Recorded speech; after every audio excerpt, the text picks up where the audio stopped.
కార్తీక పురాణం 26వ అధ్యాయం. దుర్వాసుడు విష్ణుమూర్తిని శరణు కోరుట. దుర్వాసుడు సమస్త లోకము తిరిగి ఎచట తనను రక్షించేవారు లేనందున తుదకు వైకుంఠము కేగను.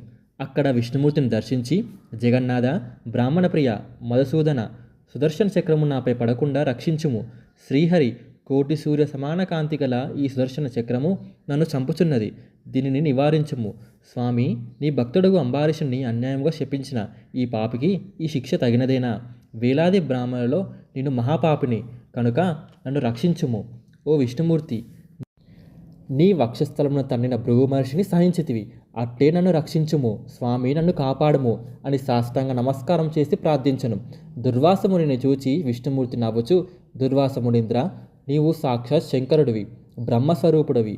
మీ వంటి వారు ప్రకృతి స్వభావంకు వికృతి కలగనీయరు.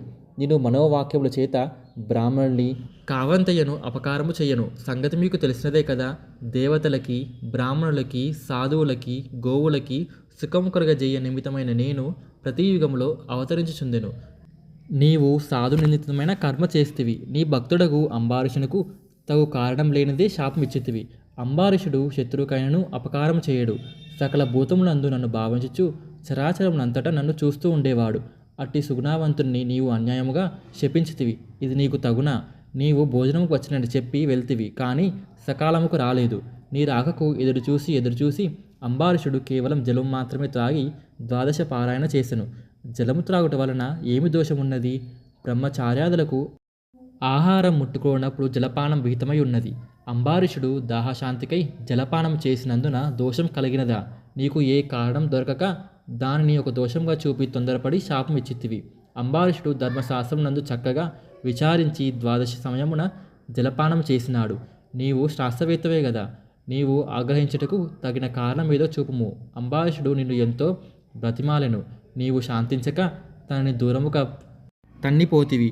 అప్పుడే రాజు మహామునివకు నీకు భయపడి తన హృదయం నందున నన్ను శరణు వేడను. అప్పుడే నీవు శాపమిచ్చితివి. ఋషివాకు అసత్యము కాకూడదని తలంపుతో రాజు హృదయంలో నన్ను నేను ఆ 10 జన్మలు పొందుటకు అంగీకరించితిని. నిజముకు రాజు నీవు శాపమిచ్చుటనే ఎరగడు. నీ శాపముకు భయపడి అంబారీషుడు నా యందు మనసు ఉంచి తన శరీరమునే మర్చిపోయెను. ఈ శాపవాకులు అతని చెవుల ద్వారా విని వాడిని నేను గ్రహించి తిని. భక్తులకు కలుగు శాపములన్నింటినీ నేను హరించెదను. అంబారీషుడు నా భక్తుడు, ధర్మనిరతుడు అని తెలిసియుండియు నీవు అధర్మముగా శాపమిచ్చితివి. ఇచ్చిన 10 శాపములు చాలక ఇంకను శాపం ఇవ్వబోతివి. అంతటా నేను చక్రమును పంపితిని. వెంటనే నీవు అంబారీషుని వద్దకు పొమ్ము. అతని వలన నీకు మేలు కలగలదు. అతనికి నీవిచ్చిన 10 శాపములన్నింటినీ నేను స్వీకరించి తిని. ఆ శాపములు అనుసరించి దశావతారములెత్తి అధర్మము అణిచి ధర్మమును నెలకొల్పదను. దుష్టులను నాశనం చేసి శిక్షలను రక్షించును. తక్షణమే అంబారీషుని వద్దకు పొమ్ము అని విష్ణుమూర్తి ఆజ్ఞాపించను. ఓం నమ శివాయ.